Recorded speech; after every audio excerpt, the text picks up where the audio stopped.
Hello friends, welcome back to my channel. कैसे हैं आप सब? मैं ठीक हूँ। शाम के 5:30 बज गए हैं और मैं थोड़ी सी देर के लिए लेट गई थी। और सर्दियों में अक्सर पता नहीं चलता है कि लेटने के बाद कब आँख लग जाती है, क्योंकि मोबाइल का काम कर रही थी, लेट के ही कर रही थी। करते करते इतनी ज़ोर की नींद आने लगी, क्योंकि मैं लगभग 4:45 बजे की सुबह की उठी हुई थी और नींद आने लगी। तो मैं आधा घंटा कब सोई हूँ मुझे पता ही नहीं। मेरी बहुत बढ़िया वाली आँख लगी थी और बहुत अच्छे से नींद आ गई थी। ये छोटी सी झपकी कभी कभी आ जाती है और एकदम फ्रेश फील हो जाता है। अब मैं उठी हूँ, मेरे को एकदम फ्रेश लग रहा है। और दिन में स्कूल से एक बच्चे की मम्मी आ गई थी, क्योंकि हर्षिता की जो पुरानी बुक्स रखी हुई थी, तो उनका बच्चा जो है नेक्स्ट ईयर फिफ्थ क्लास में आने वाला है और हर्षिता 7th में चली जाएगी।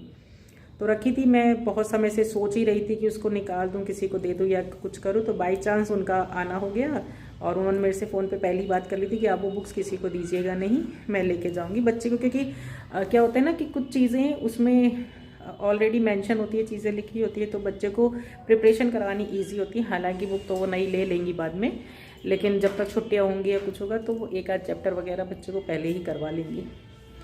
और वो साथ में दूसरी लाइट जलाती हूँ मैं। और वो आई तो देखिए मेरे लिए क्या लेके आई थी, मैं आप लोगों को दिखाती हूँ। 1 मिनट आप रुकिए, मैं आपको दिखाती हूँ। हाथ में फ़ोन लेके इधर उधर घूमना पड़ता है ना, तो बहुत सी चीज़ें दिखाना रखना नहीं हो पाता। तो पहले फ़ोन को रखना पड़ता है, फिर उसके बाद ही कुछ चीज़ हम आपको दिखा सकते हैं। तो मैं अभी आपको दिखाती हूँ। तो इस एनवलप में कुछ लेके आई थी, क्या है देखते हैं।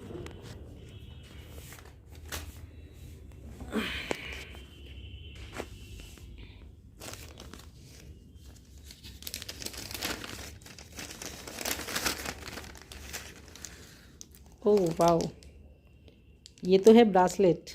देखिए रेड कलर का और ऑफ वाइट कलर में, और भी कुछ है शायद। एक्चुअली मैंने भी नहीं देखा था अभी तक। ओह वाओ, फोकस क्यों नहीं कर रहा है? थोड़ा सा दूर से दिखाती हूँ शायद, तब देखिए। ये हैं ईयरिंग्स।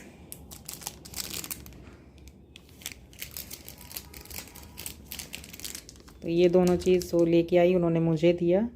मैंने बोला भी था कि अरे क्या करना था इसका, लेकिन बोली कि फ़र्स्ट टाइम मिल रही हैं और वो यहाँ बनारस में नए शिफ्ट हुए हैं दिल्ली की साइड से। तो उन्हें अभी कह रही थी कि मैं सोच रही थी कि मिठाई विठाई कुछ लेके आऊँ, बट समझ नहीं आ रहा था कि क्या लेके जाऊँ।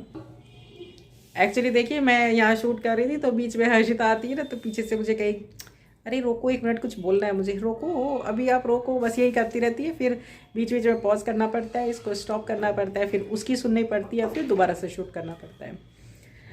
और आज फिर अचानक से मेरे वो एक ही दांत है मेरा, कई सालों से ना, उसमें अचानक रह रह के दर्द उठ जाता है। मुझे बहुत गुस्सा आता है जब भी वो हल्का हल्का सा दर्द करता है।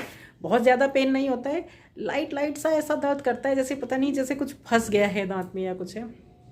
एक ही पर्टिकुलर दांत है और ये आज का नहीं, ये मेरे बहुत सालों से होता है। तब मैं क्या करती हूँ कि एक लौंग लेती हूँ और उसको दबा लेती हूँ तो रिलैक्स हो जाता है। और दूसरा क्या करती हूँ, मैंने आप लोगों के साथ शेयर भी किया होगा, एक मैं पेस्ट सा बना के रखती हूँ, तो वो लगाती हूँ। तो उससे वो तो पूरे दांत के लिए अच्छा होता है, दांतों में शाइनिंग भी आ जाती है और मजबूती भी आती है। क्योंकि मैंने सुना है कि दांतों में कभी दर्द नहीं होता है, एक्चुअली हमारे मसूड़ों में पेन होता है, जिस वजह से हमें ऐसा फील हो रहा था कि हमारे दांत दर्द कर रही है। दांत फिर चबाने नहीं लगते, वो चबाने में दिक्कत आने लगती है, क्योंकि हमारे मसूड़े वीक होते हैं उस समय पे।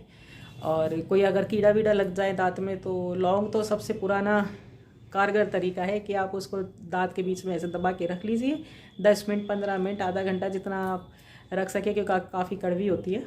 और फिर उसे बाद में थूक दीजिए तो दांत का दर्द गायब हो जाता है। तो मेरे दर्द नहीं है इस समय, अब मेरे कोई दर्द नहीं हो रहा है, लेकिन एक अजीब सी मुझे फीलिंग सी रहती है उसमें, पता नहीं क्यों।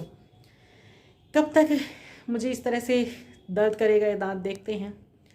तो चलिए अब शाम का कुछ शुरू किया जाए। सोचती हूँ किचन में जाऊँ, क्या बनाऊँ। क्योंकि हाँ, एक्चुअली मैं आपको बताई थी ना कि वो आ गई थी मेरे से मिलने, जिन्होंने ये सब दिया करके बुक्स लेके गई हैं। उस समय मैं समोसे वगैरह ले आई थी, तो मैं कुछ बनाई नहीं दिन में, वही खा लिया, क्योंकि उन्होंने भी नहीं खाया ज़्यादा, एक ही समोसा मुश्किल से खाया उन्होंने, बोली मैं नहीं खाती हूँ करके। तो अभी भी समोसे रखे हैं और मेरा खुद मन नहीं कर रहा है खाने का।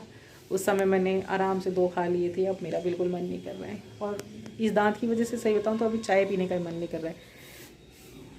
सोच रही हूँ कि फिर सूप बना लूँ। सूप बनाने के लिए हर्षिता का वेट करना पड़ता है।